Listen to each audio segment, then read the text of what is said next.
सभी को मेरा प्रणाम। शिवरात्रि में मैंने लोगों से अनुरोध किया है, शिव की पूजा करें, करनी भी चाहिए पूजा, लेकिन मजमा नहीं लगाएं। 15-20 आदमी में कोई दिक्कत नहीं है, आप सामाजिक दूरी बनाएं, मास्क पहने और पूजा करें। 50 आदमी 30 आदमी में तो माइक की जरूरत नहीं है। इसका ध्यान रखा जाए। अभी भीड़ इकट्ठा करना हमारे आपके लिए अच्छा नहीं है, असुविधाएं हो सकती हैं, परेशानियां हो सकती हैं। इसलिए मेरा अनुरोध होगा आप लोगों से है भी कि अभी कोरोना से भय की जरूरत है, लड़े हम जो जरूर, सुरक्षा तो करेंगे। तो सुरक्षा के ख्याल से, कोरोना से बचने के ख्याल से ये अभी तक हम लोगों ने रखा है कि हम लोग अभी मजमा नहीं लगाएं, भीड़ इकट्ठी नहीं करें, कोई सांस्कृतिक कार्यक्रम नहीं करें, उचित नहीं होगा। वैसे भी माइक जब लगाएंगे आप तो कानून तो कहता है कि प्रशासन से आपको अनुमति लेनी, और इसकी जरूरत भी नहीं है। अब 30 आदमी 40 आदमी माइक क्यों लगाया जाए, लाउड स्पीकर क्यों लगाया?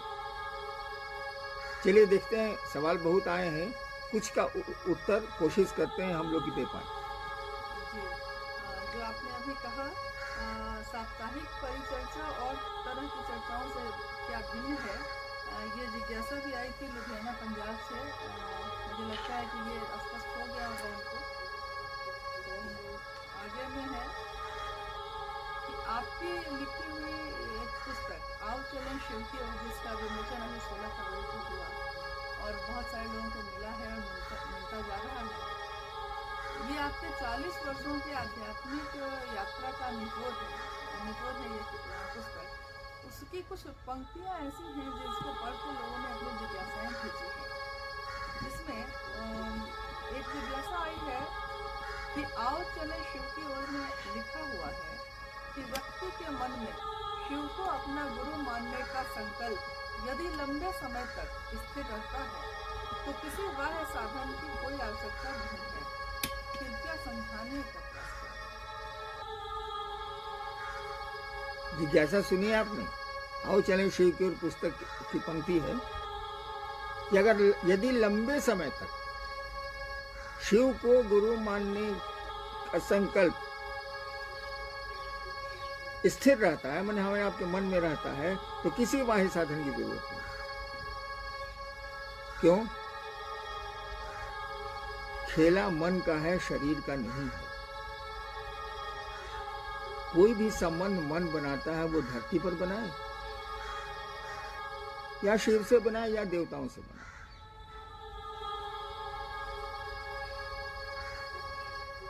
तो जब मन का खेला है, मन का सब कुछ है, रिश्ते मन बनाता है, शत्रुता मन करता है, मित्रता मन करता है, तो कहा गया है कि मन में अगर शिव को अपना गुरु, शिव को गुरु मानने का नहीं, शिव के गुरु है ही, उनको मानिए चाहे नहीं मानिए क्या फर्क पड़ता है,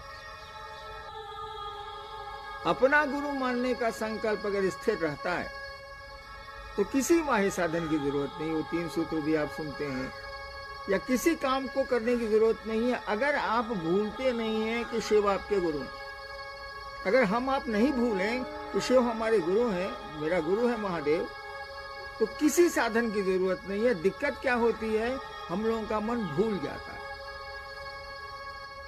जगत के आपाधापी में हम लोग भूल जाते हैं कि शिव हमारे गुरु हैं। ये बात दिमाग से हट जाती है। अगर नहीं भूलें तो धीरे धीरे ये बात, ये विचार आपके हमारे दिमाग से हम लोगों के दिल में उतरेगा, हृदय में उतरेगा, जो भाव जहां से पैदा होता है। इसीलिए कहा गया है कि अगर मन में शिव को अपना गुरु मानने का भाव लंबे समय तक स्थिर रहता है तो किसी बाह्य साधन की जरूरत नहीं है। शिव तो गुरु हैं, वो गुरु का काम करते हैं, आपके साथ भी वो गुरु शिष्य का संबंध बना लेंगे, बन जाएगा। लेकिन मन में शिव रहे तभी न बनेगा, मन में कोई रहे तभी न संबंध बनेगा। मन से ही दूर हो गया तो संबंध भी सो जाए। इसी पुस्तक की एक पंक्ति है जो आपने अपनी अनुभूति में लिखा है कि मेरी स्वानुभूति है कि पीड़ा के क्षणों में शिव की दया का संचार त्वरित हो जाता है और स्वकर्मों से आई विपदा, व्यथा और विपत्तियों का आघात मन से तिरोहित होने लगता है। शायद सभी के साथ ऐसा ही होता है जिनके प्रिय शिव हैं और अथवा जो शिव के प्रिय हैं।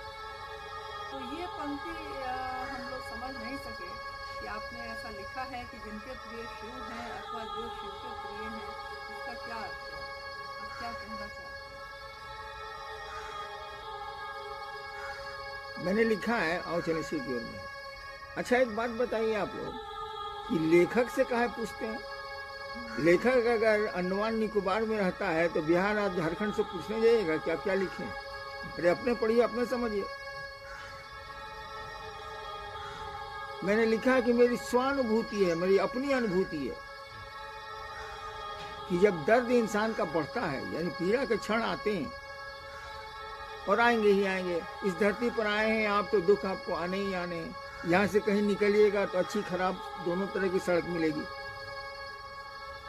तो जिंदगी में भी खराब सड़कें भी मिलती हैं, अच्छी सड़कें भी मिलती हैं। दुख और खुशियाँ हमेशा चलती रहती हैं।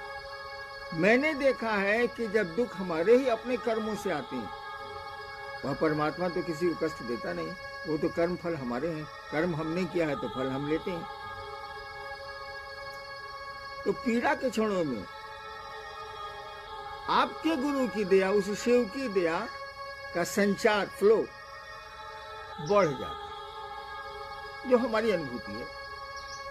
बढ़ जाता है तो एहसास कम होने लगता है, चीजें वहीं की वहीं रहती हैं, सुधार होता है लेकिन आपका एहसास कम हो जाता है, दर्द का एहसास कम हो जाता है।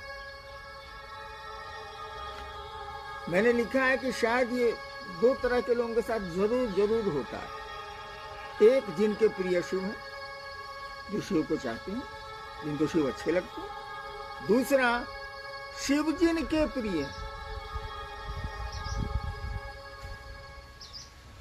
यानी एक जिस मान लीजिए कि बंदर के बच्चे ने बंदरिया को पकड़ रखा, उसको प्रोटेक्शन तो बंदरिया का मिल रहा है, अपनी माँ का प्रोटेक्शन तो उसको मिल रहा है, लेकिन बहुत लंबी कूद में हो सकता है कि वो बच्चा जो अपनी माँ को पकड़े हुए है वो गिर जाए, हाथ पांव टूट जाए, ऐसा हो सकता है। यानी जिनके प्रिय शिव हैं उनका मन चंचल है, हमारा सबका मन चंचल है। आज जो प्रिय है कल आपका अप्रिय हो जाता है, आज जो आपका शत्रु है कल मित्र हो जाता है, आज जो मित्र है कल शत्रु हो जाता है। यही मन न जगत में चलता है, यही मन न आसमान में शिव के पास चलेगा। आज हमको शिव प्रिय लगते हैं पर नहीं लग सकते, कारण जो भी हो, कोई घटना का क्रम हो, तब तो उनकी दया का संचार वैसा त्वरित नहीं होगा जो जिनके प्रिय शिव हैं उनके साथ होता है। हमने 40 वर्षों में देखा है कि कितने लोग आए शिव के, जो शिव को बहुत चाहते थे, मैंने उनको शिव अच्छे लगते, और आज मैं ढूंढता हूं तो वो कहीं नजर नहीं आते। जाने कहां गए वो लोग, उनकी प्रियता समाप्त हो गई। लेकिन अगर शिव प्रिय आपके रह गए तो एक दिन आप शिव के प्रिय हो जाएगा। अगर शिव आपके प्रिय रह गए तो एक दिन आप शिव के प्रिय हो जाइएगा। जब शिव के प्रिय हो जाइएगा तो अब बिल्ली ने बच्चे को टांग लिया। अब तक बच्चे ने बंदर को पकड़ के रखा, माँ का प्रोटेक्शन उसको है, बंदरिया का प्रोटेक्शन उसको है, लेकिन लंबी कूद धरती के मजबूत थपेड़े से हो सकता है कि आपका मन शिव को छोड़ दे, यानी बंदरिया का बच्चा गिर जाए। लेकिन अब बिल्ली ने ही अपने बच्चे को पकड़ लिया, यानी महादेव के ही आप प्रिय हो गए, तब तो छूटने का सवाल नहीं। बिल्ली ने ही पकड़ लिया तब बच्चा कैसे छूटेगा? तो कोई क्या करेगा, बिल्ली कूदेगी जोर से तो मुंह जोर से पकड़ेगी बच्चे को तो कोई से करेगा, लेकिन गिरेगा नहीं।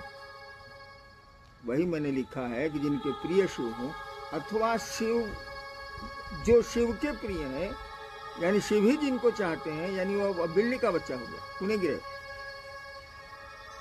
और इसीलिए आपने देखा होगा जो शिव के शिष्य पहले खूब चले, उनके साथ लोग चले, उन्हीं को गुरु मान लिया, कहे कि वो झूठा गुरु बना हुआ है, शिव का शिष्य है, अपने चेला है, गुरु बन गया। उसका मन शिव को छोड़ दिया। मन चंचल है साला, कभी किसी को पकड़ता है, कभी एसी बनता है, कभी डीसी करंट बनता है साला, कभी पकड़ता है, कभी छोड़ता है। तो उनके साथ के सारे लोग गिर गए, लोग नहीं चले, नहीं समझे।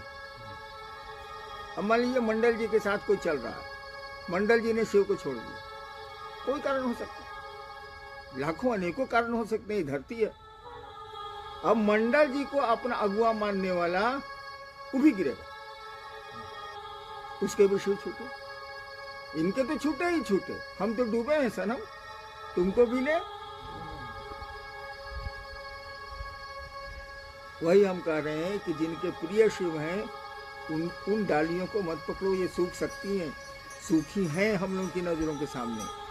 उन डालियों को पकड़ने का प्रयास करो जो डालियां नहीं सूखेंगी, यानी शिव को जो प्रिय लगते हैं उनको पकड़ो, ताकि वो डालियां हरी भरी रहेंगी। बिल्ली ने ही बच्चे को पकड़ रखा है, वो बच्चा नहीं गिरेगा। बस ये कौन सी आदत है, कोई किसी ने किताब लिख दी, अब लेखक मुआया जा रहा है।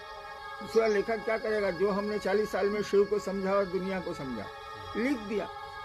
अब 73 साल का हो गया, अब दुनिया से जाना है, इसीलिए लिख दिया, और समय नहीं मिला था, लॉकडाउन में मिल गया। चलिए भाई, सबको प्रणाम।